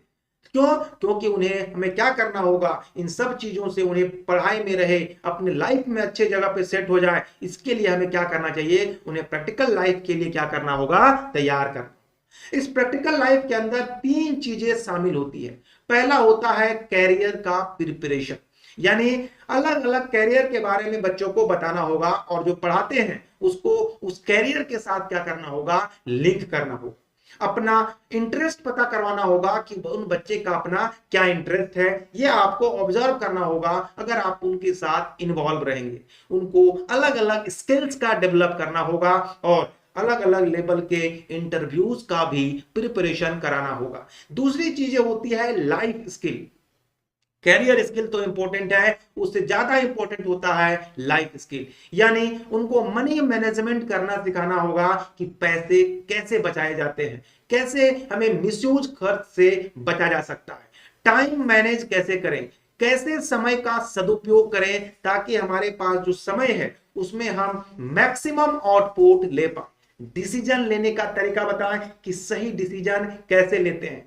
कॉन्फिडेंस में रिजोल्यूशन होना चाहिए, यानी वो झगड़े का समाधान कैसे करें ये बात पता होना चाहिए। हेल्थ अवेयरनेस होना चाहिए, यानी उनको अपने सेहत का ख्याल रखने का भी तरीका बताएंगे। अगर आप ये सब कुछ उनको बताते हैं तो आप उनको रियल लाइफ में लाइफ के स्किल सिखा रहे हैं और वो जिंदगी में बहुत अच्छा कर रहे हैं। तीसरा होता है सोशल स्किल। जो पहला स्किल दूसरा स्किल को अगर ध्यान से देखो तो वो तभी सार्थक हो पाता है अगर आपके पास तीसरा स्किल सोशल स्किल्स हो। इसके लिए उनको अच्छे से बात करना सिखाएं, कम्युनिकेशंस में उनको बहुत स्ट्रांग बनाएं, उनको टीम वर्क में काम करना सिखाएं, उनको ये बताएं कि ये आपकी रिस्पॉन्सिबिलिटी है, आपकी जिम्मेदारियां हैं, इनको अच्छे से काम करना है। उसके अलावा दूसरों को रिस्पेक्ट करने के लिए सिखाएं। एग्जाम्पल के लिए बिना प्रैक्टिकल प्रिपरेशन के आप क्या कर सकते हैं? जैसे 12वीं के बाद अगर बच्चे कंफ्यूज हो जाते हैं कि अब क्या करें, जॉब इंटरव्यू में उनको रिजेक्शन हो जाता है, नहीं बोल पाया कि क्या क्वेश्चन पूछा उसका सही आंसर नहीं दे पाए, सैलरी मैनेज नहीं कर पा रहा है, खर्च बहुत ज्यादा बढ़ जा रहा है, तो ये सब क्या है? अगर आप प्रैक्टिकल प्रिपरेशन नहीं कर पा रहे हैं तो ये सारे प्रॉब्लम आपको होंगे। लेकिन अगर आप प्रैक्टिकल प्रिपरेशन कर रहे हैं, लाइफ स्किल में अगर बहुत अच्छे से प्रिपरेशन कर पा रहे हैं, तो आपको 12वीं के बाद एक क्लियर हो जाएगा कि मैं अकाउंटेंट बनूंगा, मैं इंजीनियरिंग करने जाऊंगा, मैं मेडिकल में जाऊंगा, मैं आईएएस बनूंगा, मैं आईपीएस बनूंगा, मैं सोशल वर्कर बनूंगा। ये सब आपको क्लियर हो जाएगा। इंटरव्यू में आपको सक्सेस मिलेगा, आप अच्छे से बोल पाओगे, उनके क्वेश्चंस का सही तरीके से आंसर दे पाओगे, नहीं जानते हो तो सही तरीके से मना कर पाओगे। और सबसे इंपॉर्टेंट बात कि आपकी जितनी सैलरी होगी उतनी सैलरी में ही आप अपने लाइफ को बहुत अच्छे से क्या कर पाओगे? मैनेज कर पाओगे। तो ये मामला था, ठीक है। यानी बिना प्रैक्टिकल प्रिपरेशन के क्या हो सकता है और प्रैक्टिकल प्रिपरेशन के क्या हो सकता है। तो अगर आप प्रैक्टिकल प्रिपरेशन के साथ जाएंगे तो आपके प्रैक्टिकल लाइफ प्रिपरेशन बहुत मस्त रहेगा, और अगर नहीं जाएंगे तो आप थोड़ा सा सफर कर सकते हैं। यानी अगर कोई आदमी प्रैक्टिकल प्रिपरेशन के साथ जाता है तो उसके बाद वो बहुत अच्छा काम कुछ जिंदगी में कर पाता है। अब ये किसको कैसे सिखाएं? अब बच्चे को ये प्रैक्टिकल लाइफ प्रिपरेशन करना कैसे सिखाएंगे? सबसे इंपॉर्टेंट तो बात ये है ना, इसके लिए आपको क्या करना पड़ेगा? अपने कॉलेज में क्या करना पड़ेगा? कॉलेज लेवल पे है, यूनिवर्सिटी लेवल पे है, तो अलग अलग इंडस्ट्री के एक्सपर्ट को बुलाना पड़ेगा, उनको प्रोजेक्ट बेस्ड लर्निंग देना पड़ेगा, बच्चों को इंटर्नशिप देना पड़ेगा। इंटर्नशिप देने का मतलब होता है कि क्या वो लाइफ उस पैसे से अपने लाइफ को अच्छा कर पा रहे हैं कि नहीं कर पा रहे हैं। इसके अलावा रियल वर्ल्ड प्रॉब्लम पर काम करना होगा, और कभी कभी गेस्ट लेक्चर को बुलाना चाहिए ताकि वो उनको बहुत अच्छे से क्या कर पाए? समझ पाए। तो ये सब चीजें हैं, अगर आप इसको करते हैं तो बच्चे प्रैक्टिकल लाइफ प्रिपरेशन में बहुत आगे चले जाएंगे। सातवां और लास्ट ऑब्जेक्ट, अच्छा आठवां है ना, सातवां ऑब्जेक्टिव है मोरल एंड सोशल वैल्यूज। तो कैसे मोरल एंड सोशल वैल्यूज का मीनिंग क्या होता है? नैतिक और सामाजिक मूल्य। एजुकेशन का मतलब सिर्फ नॉलेज देना नहीं होता है, उनके कैरेक्टर में भी आपको क्या करना पड़ेगा? सुधार करना पड़ेगा, बदलाव करना पड़ेगा। ये मोरल वैल्यूज क्या होता है बता सकते हो आप लोग? मोरल वैल्यूज में सबसे पहला आता है ऑनेस्टी, ईमानदारी, सच बोलना चाहिए आदमी को। दूसरा होता है इंटीग्रिटी, इंटीग्रिटी का मतलब होता है सही काम करना। तीसरा होता है करेज, उसके अंदर आत्मविश्वास होना चाहिए, साहस होना चाहिए। हार्ड वर्क एंड रिस्पॉन्सिबिलिटी, यानी honesty, integrity, courage, responsibility and hard work, ये सब मिलके किसी आदमी को मोरली क्या बनाता है? स्ट्रॉन्ग बनाता है। अब सोशल वैल्यूज क्या है? सोशल वैल्यूज का मतलब होता है एक दूसरे को रिस्पेक्ट करना, एक दूसरे को रिस्पेक्ट करना, किसी के ऊपर दया दिखाना, या किसी को कॉर्पोरेट करना, सहयोग करना, या फेयरनेसनेस। सबसे इंपॉर्टेंट होता है सोशल वैल्यूज में फेयरनेसनेस, यानी न्याय करना। और ये सबसे इंपॉर्टेंट काम होता है गवर्नमेंट का, क्योंकि गवर्नमेंट ही जो है वो अगर न्याय करेगी, हमारे राज्य की सबसे बड़ी बॉडी होती है, वो हमारे सोशल पूरे समाज के लिए एक आईना होता है। लोग वहीं से देखते हैं, वहां देखते हैं कि वो आदमी एक नेता या मुख्यमंत्री या सीएम या पीएम बनने से पहले वो चाय बेचता था और घर के आसपास के काम करता था, लेकिन वो सीएम और पीएम बनने के बाद 500 करोड़ का मालिक बन गया। आखिर उसके अंदर एक कौन से प्रॉब्लम सॉल्विंग स्किल अचानक से आ गई? तो यही चीज देख के जो नीचे लेवल के लोग होते हैं, हमारे जैसे लोग या बच्चे होते हैं, वो सारे लोगों के अंदर वो इफेक्ट धीरे धीरे धीरे धीरे जो है वो डॉन फिल्टरेशन थ्योरी के तहत ट्रांसफर होता है, और इसी वजह से समाज जो है धीरे धीरे भ्रष्टाचार की ओर बढ़ने लगता है। इसीलिए फेयरनेसनेस होना बहुत जरूरी है। और दूसरा सिटीजनशिप, समाज का एक जिम्मेदार सदस्य बनना चाहिए। अगर ये सब कुछ होगा तभी सोशल वैल्यूज आपको दिखाई देगा। जरा एक सवाल मैं आपके सामने देता हूं, जरा बताइएगा, क्या एक कोई आदमी एक थीफ बनना है, यानी एक कोई आदमी चोर है, या वो आदमी ऑनेस्ट, दोनों में वो क्या बनना पसंद करेगा? एक आदमी, कौन आदमी चोर बनना पसंद करेगा, थीफ बनना पसंद करेगा, और कौन सा आदमी ऑनेस्ट बनना पसंद करेगा? क्या एक क्रूएल व्यक्ति या एक काइंड व्यक्ति, इन दोनों में सोचिएगा। ये सवाल है कि कोई आदमी क्रूएल बनना चाहता है या काइंड बनना चाहता है। अगर उसके पास वैल्यूज हैं और वो नॉलेज का गलत यूज करेगा तो क्या हो सकता है कि वो हमेशा नेगेटिव पाथ को जाएगा। तो इसीलिए समाज में एक मोरल वैल्यूज को और सोशल वैल्यूज को प्रमोट करना बहुत जरूरी होता है। जैसे एग्जाम्पल के लिए मैंने आपको बताया कि इंटेलिजेंट छात्र जो होते हैं वो चीटिंग करता है, ये बात है क्या? बोलो नहीं। इंटेलिजेंट छात्र जो होता है कभी भी चीटिंग नहीं करता। कैपेबल पर्सन दूसरे को हर्ट करता है, जो आदमी कैपेबल होता है वो दूसरे को हर्ट करता है। या एजुकेटेड आदमी करप्शन करता है, ये गलत है ना? ये गलत है। लेकिन अगर उसके अंदर मोरल वैल्यूज के साथ अगर वो होगा तो इंटेलिजेंट स्टूडेंट जो है वो कभी भी चीटिंग नहीं करेगा। कैपेबल पर्सन दूसरे की मदद हमेशा करेगा। एजुकेटेड पर्सन जो होगा वो समाज में एक कंट्रीब्यूशन देगा। ऐसा कब होगा? अगर कोई मोरल वैल्यूज के साथ होगा। तो देखिए, अगर मोरल वैल्यूज हैं तो आदमी कैसे बदल सकता है, और मोरल वैल्यूज नहीं है तो आदमी कैसे बदल सकता है। अब ये मोरल वैल्यूज और सोशल वैल्यूज को कैसे सिखाएं बच्चों को? इसके लिए टीचर को एग्जाम्पल का सेट करना होगा, अलग अलग लेवल के एग्जाम्पल्स देने होंगे। समाज के उन लोगों को बताना पड़ेगा जो लोग इस मोरल वैल्यूज और सोशल वैल्यूज को अपने लाइफ में पूरे जिंदगी में प्रमोट किया। स्टोरी जो है उनको सुनाना पड़ेगा, उन लोगों का उनको डिस्कशन करवाना पड़ेगा, उन्हें कम्युनिटी सर्विस के लिए कहीं ले जाना पड़ेगा, उन्हें रोल मॉडल दिखाना पड़ेगा, तब जाके ये चीजें आप बहुत आसानी से उन्हें सिखा सकते हैं। और लास्ट ऑब्जेक्टिव है क्रिएटिविटी एंड इनोवेशन। क्या आपको लगता है कि बिना क्रिएटिविटी और बिना इनोवेशन के आज के दुनिया में सरवाइव किया जा सकता है? हमारे हिसाब से तो नहीं किया जा सकता। अगर हर कोई सेम तरीके से सोचे, सब लोग सेम तरीके से काम करें, तो क्या लगता है कि दुनिया को तो छोड़ो, अपना परिवार भी आगे नहीं बढ़ा पाता है। हमें क्या चाहिए होता है? जिंदगी को आगे बढ़ाने के लिए, परिवार को एक्सपैंड करने के लिए और इस दुनिया को एक नए ऊंचाई तक पॉजिटिव डायरेक्शन में ले जाने के लिए एक नया सोच चाहिए, एक नया आइडिया चाहिए। और वो सब आता है क्रिएटिविटी से। तो क्रिएटिविटी क्या था कि ओरिजिनल आइडिया को जनरेट करना, किसी के आइडिया को कॉपी नहीं करना। जैसे मैं ये क्लास ले रहा हूं, कुछ लोग क्या करेंगे, इसी को कॉपी करके है दूसरी जगह पे वीडियो को कट करके डाल देते हैं। तो इसका मीनिंग क्या हो गया कि ओरिजिनल आइडिया तो है नहीं, सबका अपना ओरिजिनल आइडिया होना चाहिए। एग्जिस्टिंग चीजों को एक नए तरीके से सोचना, यानी अगर नया आइडिया नहीं है तो जो पहले वाले आइडिया हैं उनको भी एक नए एंगल से सोचना, ताकि वो ज्यादा बड़े प्रॉब्लम को सॉल्व कर पाए। प्रॉब्लम का एक नया सॉल्यूशन देना, अपडेटेड सॉल्यूशन देना, ताकि वो और भी एक्यूरेट हो और भी ऑथेंटिक हो। चाहे आर्ट हो या म्यूजिक हो या डिजाइन हो, इन चीजों में हमेशा नया नया चीज को बनाते रहना। जबकि इसके विपरीत अगर मैं इनोवेशन की बात करूं तो नए आइडिया को रियल लाइफ में इंप्लीमेंट करना, ये इनोवेशन है। नए प्रोडक्ट्स या सर्विसेज को बनाना, ये इनोवेशन है। एग्जिस्टिंग चीजों को इंप्रूव करना, ये भी जो है इनोवेशन का है। अब आपको क्रिएटिविटी को अगर एग्जांपल से समझना हो तो कैसे समझोगे? मान लो एक स्टूडेंट के पास सड़क सफाई को ऑटोमेटेड करने का एक नया आइडिया है। कोई ऐसा बच्चे होते हैं जो ये होते हैं, एक बच्चा एक नया आर्ट फॉर्म बना रहा है, ये भी क्या है? एक क्रिएटिविटी को ही तो बता रहा है। एक स्टूडेंट के पास एक यूनिक प्रॉब्लम सॉल्यूशन है, यानी किसी प्रॉब्लम को सॉल्व करने के लिए एक अलग लेवल का यूनिक सॉल्यूशन है। ये सब जो है वो क्या है?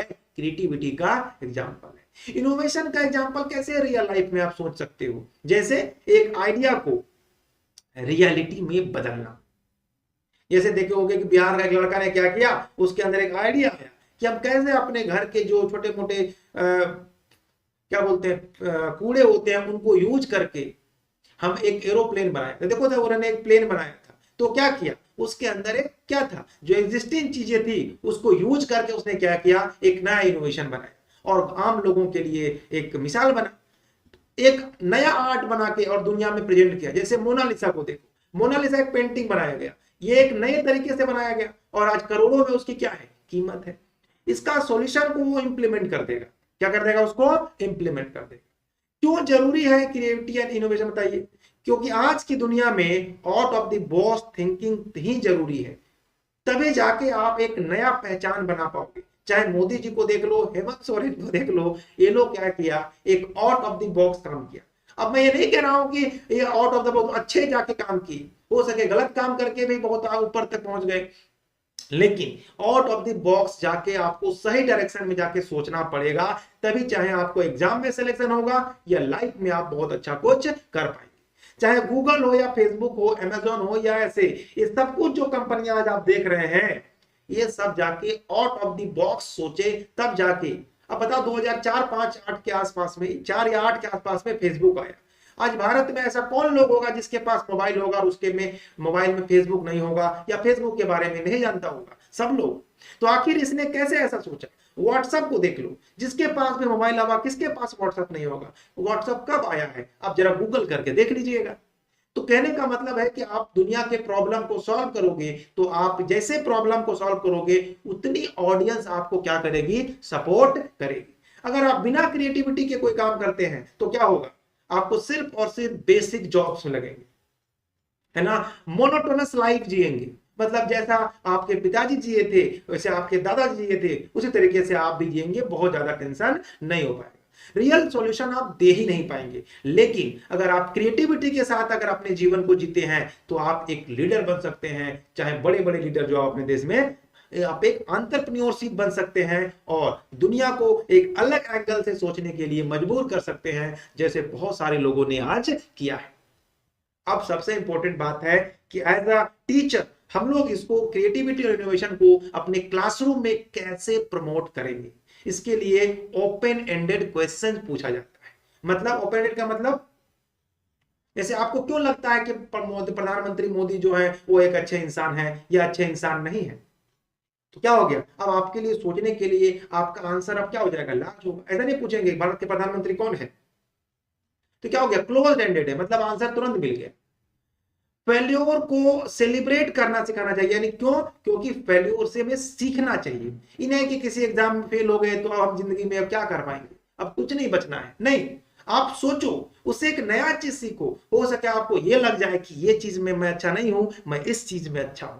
तो इसीलिए फेल्योर को सेलिब्रेट करिए और एक नई एनर्जी के साथ नए तरीके से उसे यूज करिए। स्टूडेंट को एक्सपेरिमेंट करते करवाते रहता है उनको, चाहे आर्ट में, म्यूजिक में, ड्रामा एक्टिविटीज में, या उनको अलग अलग प्रोजेक्ट करने के लिए उनको फ्रीडम दो कि तुमको कौन सा प्रोजेक्ट करना अच्छा लगता है, उसको वही प्रोजेक्ट दे दो ताकि वो उसी प्रोजेक्ट को करे और जिंदगी में कुछ अच्छा मुकाम को वो हासिल करे। अब जो नया टॉपिक आया है ये है ब्लूम्स टैक्सोनॉमी। यहां से क्वेश्चंस नहीं आया तो आप बोलना, यहां से क्वेश्चंस आता ही आता है। ये अगर आपने इस टॉपिक को समझ लिया तो आपको जिंदगी में कभी भी ब्लूम्स टैक्सोनॉमी में से एक भी नंबर जाने नहीं दूंगा, क्योंकि मेन है अंडरस्टैंडिंग। अगर आप हर एक इसके डोमेन, जो 3 डोमेन है उनमें से हर एक डोमेन के एग्जांपल को ठीक से समझ लिया तो आपको याद नहीं है, फिर भी आप क्वेश्चंस को सॉल्व कर पाओगे, क्योंकि मैं ऐसा खुद ही करके देख चुका हूं। तो सबसे पहले समझिएगा कि हमने जो 8 ऑब्जेक्टिव पढ़ा अभी, उसके बाद मैं यहां पे एक बहुत इंपॉर्टेंट मॉडल चर्चा करूंगा और वो है ब्लूम टैक्सोनॉमी का। ये मॉडल क्या कहता है? मॉडल कहता है कि लर्निंग के डिफरेंट लेवल होते हैं, यानी आप किसी चीज को सीखते हो तो अलग अलग लेवल पे सीखते हो और हर एक लेवल पे अलग अलग टाइप का स्किल डेवलप होता है। तो सही बात यह है कि आखिर लर्निंग के वो कौन कौन से 3 अलग अलग मॉडल हैं और उस मॉडल के अंदर कौन कौन सा स्किल हम सीखते हैं, ये सब कुछ ब्लूम्स ने बहुत विस्तार में बताया है। तो आइए सीखते हैं। ब्लूम्स ने वो 3 मॉडल बताए थे, cognitive domain, affective domain and psychomotor domain. मैंने आपको बताया था कॉग्निटिव का मतलब होता है माइंड या थिंकिंग के लेवल पे, अफेक्टिव का मतलब होता है हार्ट या इमोशंस के बेसिस पे, और साइकोमोटर का मतलब होता है बॉडी या स्किल लेवल पे। ये तीनों के तीनों बहुत इंपॉर्टेंट हैं, आप इसे मिस नहीं कर सकते। तो आइए एक एक करके सीखते हैं तीनों मॉडल में अलग अलग कौन कौन से स्किल्स बनते हैं। तो सबसे पहले हम लोग कॉग्निटिव डोमेन के वो 6 लेवल को देखते हैं कि वो 6 लेवल कौन कौन से होते हैं। कॉग्निटिव डोमेन का मतलब होता है संज्ञानात्मक डोमेन, हिंदी में इसे कहा जाता है। ये माइंड से रिलेटेड होता है। ये जो मैं 4-5 पॉइंट अभी बताऊंगा इसे ध्यान समझिएगा, ये माइंड से रिलेटेड होता है। यानी आप अगर कुछ अच्छा टाइप का कोई चीज सोच रहे हैं या आप कोई रीजनिंग कर पाते हैं, ऐसा क्यों, ऐसा कैसे, ऐसा क्यों, ऐसा हुआ तो कैसा होगा, ये रीजनिंग होता है। तो अगर आप रीजनिंग लेवल पे या नॉलेज का प्रोसेसिंग कर रहे हैं, अगर इन 3 चीजों का किसी भी आपके रियल लाइफ के काम में या भाषा में प्रयोग होता है तो सही मायने में वो आपके कॉग्निटिव डोमेन को इंडिकेट करता है। इस कॉग्निटिव डोमेन में 6 लेवल है और ये जो 6 लेवल होता है वही जो है उसी तरीके से धीरे धीरे डेवलप होता है। तो पहले इस 6 लेवल की हायरार्की देखते हैं। तो सबसे लोअर लेवल पे होता है रिमेंबरिंग, यानी रियल लाइफ में आप किसी चीज को सबसे पहले रिमेंबर करते हो, याद करते हो। जब आपको रिमेंबरिंग हो जाता है, कोई चीजें याद हो जाती है, तब वो जो नॉलेज है उसको आप अंडरस्टैंडिंग में क्या करते हो, कन्वर्ट होते हो, यानी फिर अंडरस्टैंडिंग डेवलप होती है। जब अंडरस्टैंडिंग डेवलप हो जाती है तो आप उसको फिर अप्लाई करते हो, और अप्लाई करने के बाद आप एनालाइज करते हो कि कैसे कैसे काम हो रहा है। एनालाइज करने के बाद आप अपने रिजल्ट को देखते हो और रिजल्ट को आप क्या करते हो, इवेल्युएट करते हो, और इवेल्युएट करने के बाद एक क्रिएशन करते हो, एक नए सॉल्यूशन का क्रिएट हो जाता है। तो ये 6 लेवल होता है, हर एक लेवल ऊपर जाता है, हायर ऑर्डर थिंकिंग लेवल जो है इस तरीके से डेवलप्ड होता है। तो याद रखिएगा, रिमेंबरिंग सबसे प्राइमरी लेवल पे होता है और क्रिएट जो होता है वो सबसे हायर लेवल पे होता है। इसी ऑर्डर में आप इसे याद करिएगा, कई एक बार यहां से पूछा गया है। अब एक एक करके हम लोग देखते हैं। पहला लेवल होता है रिमेंबरिंग का या याद रखना, इसको हिंदी में कहते हैं। यानी सबसे पहले लेवल पर लोग इंफॉर्मेशन को मेमोराइज करते हैं और सारे फैक्ट्स को रिकॉल करते हैं। एग्जाम्पल के लिए मैं पूछूं वाटर का फॉर्मूला क्या होता है, तो आपको फट से बोलोगे H2O, क्योंकि आपने इसको याद किया है। महात्मा गांधी का जन्म कब हुआ था, तो सब लोग बोलोगे 1869 में हुआ था। तो ये सब क्या होता है, रिमेंबरिंग लेवल का बेसिक नॉलेज होता है। दूसरा होता है अंडरस्टैंडिंग यानी समझ, यानी अब जो इंफॉर्मेशन आपने याद किया है अब उसको क्या करना है, इंटरप्रेट करना है, कंसेप्ट्स को समझना है और नॉलेज को ऑर्गेनाइज करना है। क्योंकि बहुत सारे नॉलेज जब हो जाते हैं तो उसे ऑर्गेनाइज करके आप उसे बहुत ज्यादा समय तक रख सकते हैं। और ये ऑर्गेनाइजेशन आपके किस पे डिपेंड करता है, अंडरस्टैंडिंग पे डिपेंड करता है। जैसे एग्जांपल के लिए वाटर क्यों इंपॉर्टेंट है, तो अब आपको क्या है यहां समझाना पड़ेगा। सिर्फ नहीं और हाँ इसे आंसर नहीं मिल पाएगा, आपको बताना, वो बच्चा बताएगा कि वाटर नहीं रहेगा तो ये दिक्कत होगा, ये दिक्कत होगा, ऐसे फायदा है, ये लाभ है इसका, है ना। फोटोसिंथेसिस में क्या क्या होता है, तो ये सब बच्चा अगर इस प्रकार का आंसर अगर दे रहा है तो वो अंडरस्टैंडिंग लेवल का यूज कर रहा है। तीसरा होता है अंडरस्टैंडिंग भी हो गया, नॉलेज भी हो गया, अंडरस्टैंडिंग भी हो गया। अब उसको अप्लाई करना यानी लागू करना होता है, यानी नॉलेज को नए सिचुएशन में अब यूज करना है। पहले आपने नॉलेज लिया, फिर आपने अंडरस्टैंडिंग से उसको क्या किया, अरेंज कर लिया। अब किसी दूसरा प्रॉब्लम जब भी आया तो इसको वहां पे यूज कर रहे हो, तो यानी अप्लाई करना होता है। समझ रहे हैं बात को जी। यानी आपने जो मेथड सीखे हैं अप्लाई करके उसको क्या कर सकते हैं, प्रैक्टिस कर सकते हैं। प्रोसीजर को आप एक फॉलो करोगे तो आपको क्या होगा, इस तरीके से धीरे धीरे आपका लेवल जो है वो स्ट्रांग होते जा रहा है। जैसे एग्जांपल के लिए अगर 5 एप्पल हैं, 3 खा लो तो कितने बचेंगे, तो आपको यहां सब्ट्रैक्शन का मोड है, तो आपने क्या किया कि जो सब्ट्रैक्शन सीखा था उसको यहां पे अप्लाई कर दिया। अच्छा, खाने का मतलब होता है हमारे पास कम हो जाना। आप जो अंडरस्टैंडिंग सीखा था उसको यहां पे क्या किया, आपने अप्लाई कर दिया। इसी प्रकार से कि ये जो एक्सपेरिमेंट मैंने आपको सिखाया इसको घर पे एक बार ट्राई करना है। अब घर पे अगर वो ट्राई कर रहा है तो जो स्कूल में सीखा उसको यहाँ पे क्या करना है, वो अप्लाई करेगा। तो ये अप्लाई लेवल समझ में आ गया। तो पहला होता है नॉलेज, दूसरा होता है अंडरस्टैंडिंग, तीसरा होता है अप्लाई करना। चौथा लेवल जो होता है वो होता है एनालाइज करना। क्या होता है, एनालाइज करना, यानी इंफॉर्मेशन को पार्ट में डिवाइड करना और रिलेशनशिप को समझाना। समझ रहे हो क्या कर रहे हैं, जो इंफॉर्मेशन है उसको अलग अलग पार्ट में डिवाइड कर दिए और उनके बीच में उसे रिलेशनशिप बता दिए कि ये इसमें ये था, इसका इससे ये रिलेशन है, इसका इससे ये रिलेशन है। यानी कंपोनेंट को आइडेंटिफाई करना होगा जब कोई चीज सिखा रहे होगे तब। जैसे कोई एक स्टोरी आपने बताया है ना, महात्मा गांधी के बारे में, नॉन कॉपरेशन के मूवमेंट के बारे में, तो इसमें कौन कौन से एलिमेंट हैं आपने बता दिया कि पहला ये हुआ, फिर ये हुआ, फिर ये हुआ, फिर ये हुआ। आपने की एलिमेंट को क्या कर लिया, क्या कर लिया, स्टोरी के रूप में एनालाइज कर लिया। अब उस प्रॉब्लम को जब सॉल्व करोगे यानी पूरी स्टोरी को लिखोगे तो आपको कौन कौन से स्टेप फॉलो करने समझ में आ जाएगा। जैसे मैथ्स को ही सॉल्व करना है, मान लो दे दिया 2x + 3 = 8, अब यहाँ x का वैल्यू निकालना है, तो अलग अलग स्टेप्स में इसको ब्रेक करेंगे और हर एक स्टेप को कैसे सॉल्व करेंगे ये भी हम लोग यहाँ पे जानते हैं। यानी एनालाइज का मतलब होता है विश्लेषण करना, उसे पार्ट पार्ट करके उसको देखना। पांचवें लेवल पे जो होता है वो होता है इवैल्यूएशन। जब आप उसे एनालाइज कर लोगे तब आप उसे अब क्या करोगे, इवैल्यूएट करोगे, यानी इंफॉर्मेशन जो आपके पास अब कलेक्ट हुआ उसको जज करोगे, क्वालिटी को असेस करोगे एंड आर्गुमेंट को टेस्ट करोगे। जब ये सब कुछ हो जाएगा तो आप उसे क्या कर पाओगे, अच्छे तरीके से इवैल्यूएट कर पाओगे। जैसे मैंने एक एग्जांपल के लिए कोई क्वेश्चन किसी को पूछ रहे हो कि सॉल्यूशन सही है या गलत, तो आंसर देगा सही, तो बोलोगे क्यों, बोला गलत तो क्यों। तो ये क्या हो रहा है कि आपने आंसर को इवैल्यूएट कर लिया कि इस लेवल पे है, तो यानी वो बच्चा खुद से आंसर भी दिया और अपने आंसर को इवैल्यूएट भी किया।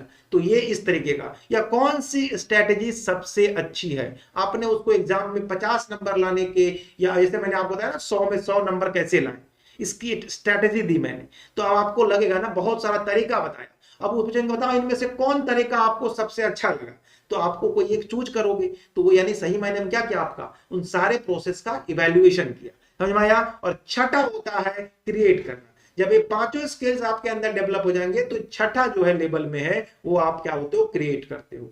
यानी अगर आप कोई चीज क्रिएट करने लगते हो तो पांचों तो अपने आप आपके अंदर डेवलप्ड होता है। यानी एक नया आइडिया आप करने लगते हो, एक नया सॉल्यूशन खोजते हो एंड कोई नया नया प्रोडक्ट आप बनाने लगते हो। जैसे एक क्वेश्चन, अगर इस प्रकार का क्वेश्चन का आंसर अगर आपको मिले, जैसे एक प्रॉब्लम के लिए एक नया सॉल्यूशन इन्वेंट करो, तो अगर आपने कोई नया सॉल्यूशन इन्वेंट किया तो क्या है, सही मायने में आपने एक नया सॉल्यूशन को क्रिएट किया, एक नया आइडिया को आपने डिजाइन किया।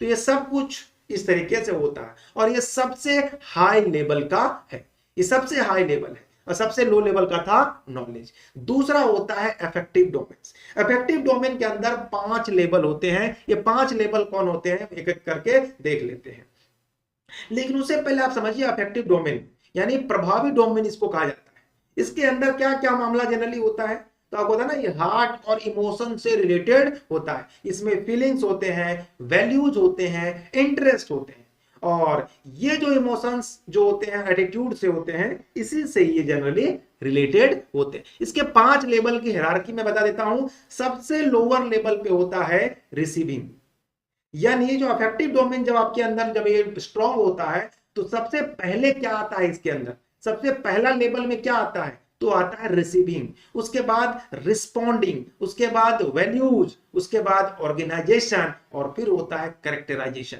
ये 5 लेवल आपको ध्यान में रखना है, इसी ऑर्डर में ध्यान रखना है। कैरेक्टराइजेशन सबसे हायर लेवल पे होता है।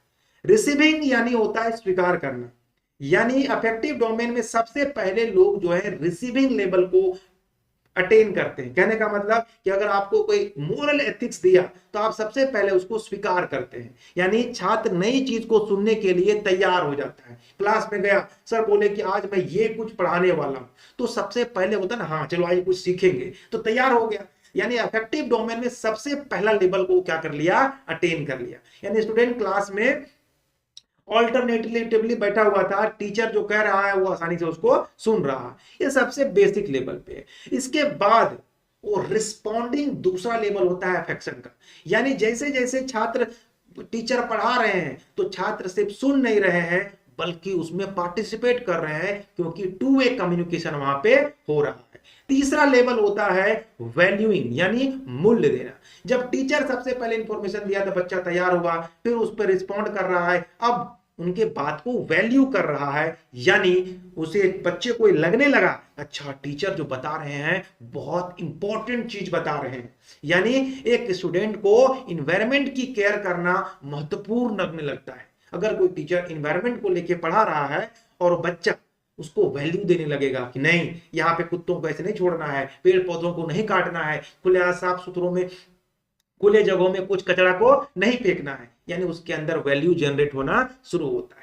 चौथे लेवल पे ऑर्गेनाइजेशन यानी संगठन, यानी अब जो छात्र जो उसके अंदर वैल्यू जनरेट हुआ है, अलग अलग अलग एग्जांपल्स होंगे, अलग अलग लेवल के चीजें होंगी, उनमें अलग अलग वैल्यू जनरेट होगा। उन सारे वैल्यूज को क्या करेगा वो ऑर्गेनाइज कर लेगा, एक जगह पे कलेक्ट कर लेगा। इसके बाद होता है कैरेक्टराइजेशन यानी विशेषता, यानी छात्र के लाइफ में जो वैल्यूज हैं ऑर्गेनाइज हो जाने के बाद अब वो इंटीग्रेट हो जाते हैं। एग्जांपल के लिए कि वो अब एक ऑनेस्ट पर्सन बन गया, बच्चा रिस्पॉन्सिबल सिटीजन बन गया और कैरेक्टर उसके अंदर डेवलप हो गया, और ये सबसे हाई लेवल का होता है। आई होप ये बात आप बहुत इजीली समझ गए। और सबसे लास्ट डोमेन होता है साइकोमोटर डोमेन, जो 6 लेवल पे होता है। कितने लेवल पे होता है? 6 लेवल पे होता है। अच्छा, साइकोमोटर डोमेन को हिंदी में बोलते हैं मनोचालक डोमेन। इसके अंदर क्या होता है बताया था मैंने ना, फिजिकल स्किल्स जो होते हैं और उस स्किल्स का कोऑर्डिनेशन बॉडी के माइंड के साथ होना, ये साइकोमोटर डोमेन के अंदर हम लोग जनरली पढ़ेंगे।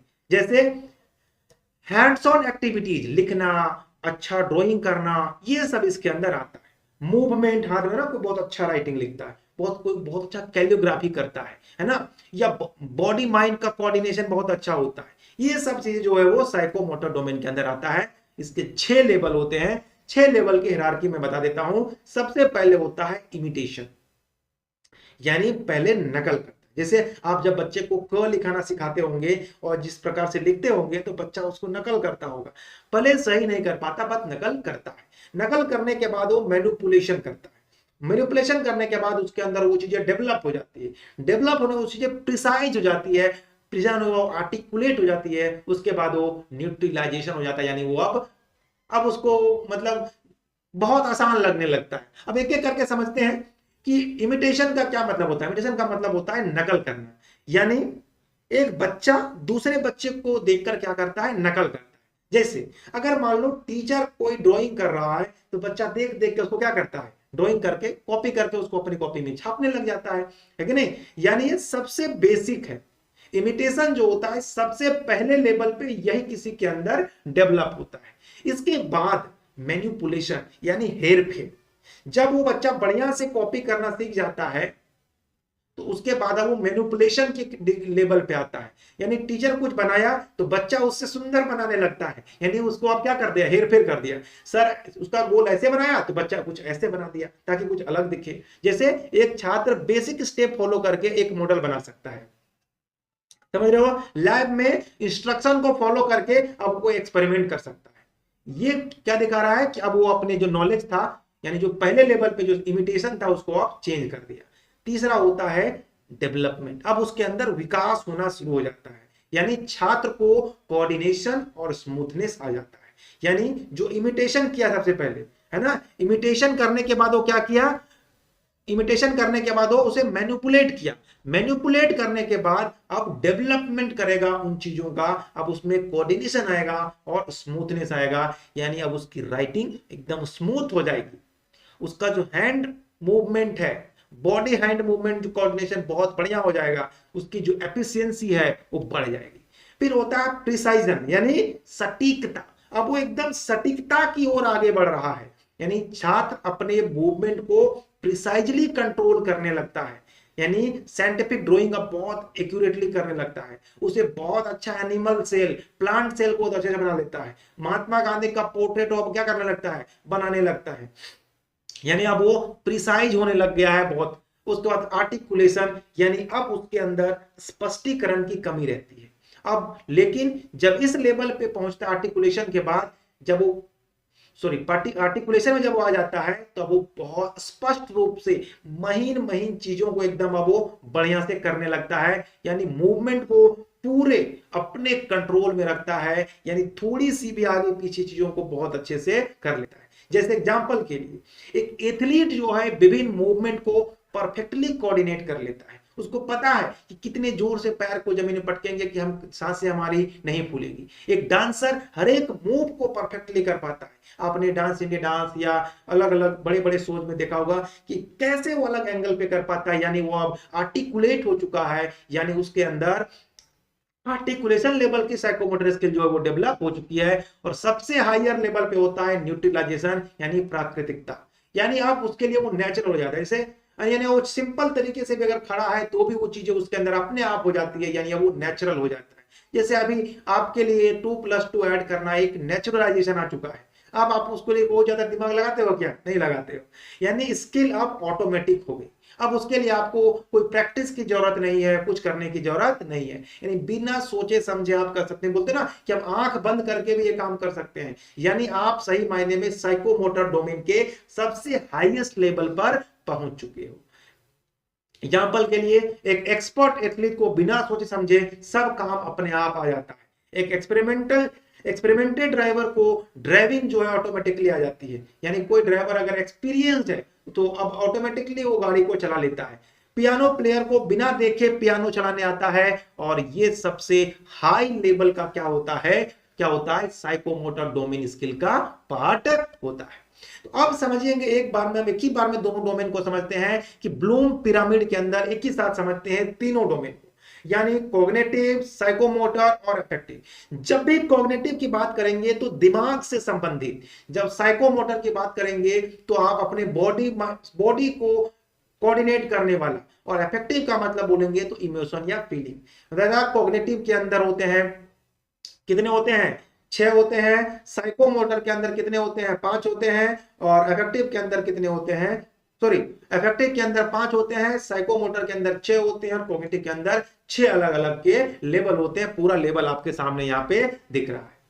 तो हमने पूरे समरी को चलो एक बार समराइज करते हैं। आज के लेक्चर में मैंने क्या क्या बताया, तो मैंने आपको ऑब्जेक्टिव्स सिखाए कि ऑब्जेक्टिव्स क्या होते हैं टीचिंग के, और ये क्यों इंपॉर्टेंट होते हैं। मैंने बताया था कि लोग डायरेक्शन देते हैं, शिक्षक को पता चलता है कि बच्चे को कहां जाना है, किस लेवल पे काम करना है। दूसरा फोकस देते हैं, तीसरा इवैल्यूएशन करते हैं, और चौथा मोटिवेशन देते हैं। इसके साथ साथ हमने 8 ऑब्जेक्टिव भी आपको बताए थे कि ये 8 ऑब्जेक्टिव कौन कौन से हैं। Knowledge, skill, understanding, critical thinking, problem solving, practical life, moral values and creativity. ये 8 आपको याद होने चाहिए, क्योंकि एग्जाम में आपको देखने को मिलेगा। मैंने ब्लूम टैक्सोनॉमी में मैंने आपको हायरार्की बताई थी कि जब भी कॉग्निटिव यानी माइंड के लेवल पे आपको याद रखना है, सबसे लोअर लेवल पे रिमेंबरिंग, और सबसे हायर लेवल पे क्या होता है? क्रिएट होता है। जैसे remembering, understanding, apply, analyse, evaluate और क्रिएट होता है। अफेक्टिव में आता है सबसे लोअर लेवल पे रिसीविंग, फिर रिस्पॉन्ड करना, फिर वैल्यू करना, फिर ऑर्गेनाइज करना, और फिर कैरेक्टराइजेशन करना, ये 6 लेवल। और साइकोमोटर डोमेन पे 6 लेवल कौन कौन होते हैं? Imitation, manipulation, development, precision, articulation and naturalization. ये 6 मेथड, ये 6 जो है, इनको एकदम ध्यान में रखना है, लेवल वाइज ध्यान रखना है। मैंने एग्जाम्पल भी आपको बहुत अच्छे से दिया था। हाँ, तो आज की क्लास में इतना ही। नेक्स्ट क्लास के अंदर हम लोग सीखेंगे टीचिंग के 3 लेवल कौन कौन से हैं। आज तक का रिकॉर्ड है जेट और नेट में कि यहां से 2 क्वेश्चन हमेशा पूछा गया है। तो अगर आपको दोनों क्वेश्चंस को प्रिपेयर करना है तो ये लेक्चर देखना बिल्कुल मत भूलिएगा, क्योंकि इसके अंदर मैं सिखाने वाला हूं टीचिंग के 3 अलग अलग लेवल, यानी मेमोरी लेवल पे, अंडरस्टैंडिंग लेवल पे और रिफ्लेक्टिव लेवल पे टीचिंग क्या क्या होते हैं, हर एक लेवल में क्या क्या होता है, पूरे एग्जाम्पल के साथ सिखाऊंगा और कई प्रैक्टिकल एग्जाम्पल देता हूं जैसे मैं आज भी दिया हूं। तो आज के लिए इतना ही। अपना ध्यान रखिएगा और इसी तरीके से पढ़ते रहिएगा। नए हैं तो चैनल को सब्सक्राइब करिएगा और बार बार आकर वीडियो को देखते हैं। इसके लिए थैंक यू सो मच। मैं दिल से सब आपको रिक्वेस्ट करता हूं और आपको रिस्पेक्ट भी करता हूं, ताकि आप और इसी तरीके से देखते रहिए और वीडियो को शेयर करते रहिएगा।